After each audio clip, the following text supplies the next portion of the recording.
عازمین حج کی سعادت حاصل کریں گے۔ رکن اعظم وقوف عرفات پیر کے روز ادا ہوگا۔ 5 روزہ ایام حج کے لیے سیکیورٹی کے انتہائی سخت انتظامات کیے گئے ہیں۔ گزشتہ سال ہونے والے سانحہ مینا کے واقعات سے بچنے کے لیے خصوصی انتظامات کیے گئے ہیں۔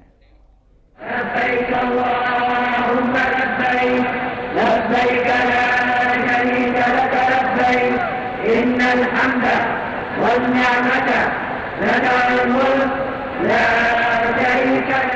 مکہ معظمہ میں لاکھوں مسلمان طواف و سعی کے علاوہ عبادات اور اذکار میں مصروف ہیں۔ 5 روزہ ایام حج کے لیے لاکھوں مسلمان وادی مینا میں قیام، میدان عرفات میں وقوف عرفات اور مزدلفہ میں شب بسری کریں گے۔ عازمین حج کل مکہ مکرمہ سے مینا پہنچیں گے، جہاں دنیا کی سب سے بڑی خیمہ بستی آباد ہوگی۔ مینا میں رات بسر کرنے کے بعد عازمین حج میدان عرفات میں رکن اعظم وقوف ادا کریں گے۔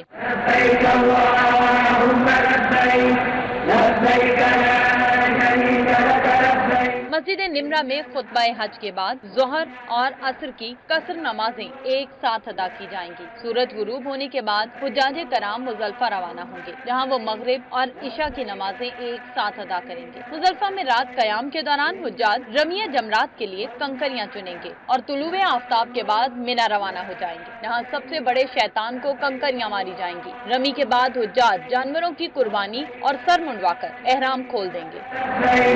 ان الحمد والنعمت لک الملک۔ اس کے بعد مکہ مکرمہ جا کر مسجد حرام میں طواف زیارت اور صفا و مروہ کے درمیان سعی کریں گے۔ 5 روزہ ایام حج کے لیے سیکیورٹی کے انتہائی سخت انتظامات کیے گئے ہیں۔ گزشتہ سال ہونے والے سانحہ مینا کے واقعات سے بچنے کے لیے خصوصی انتظامات بھی کیے گئے ہیں۔ اللہم لبیک لبیک لا شریک لک لبیک ان الحمد والنعمت لک الملک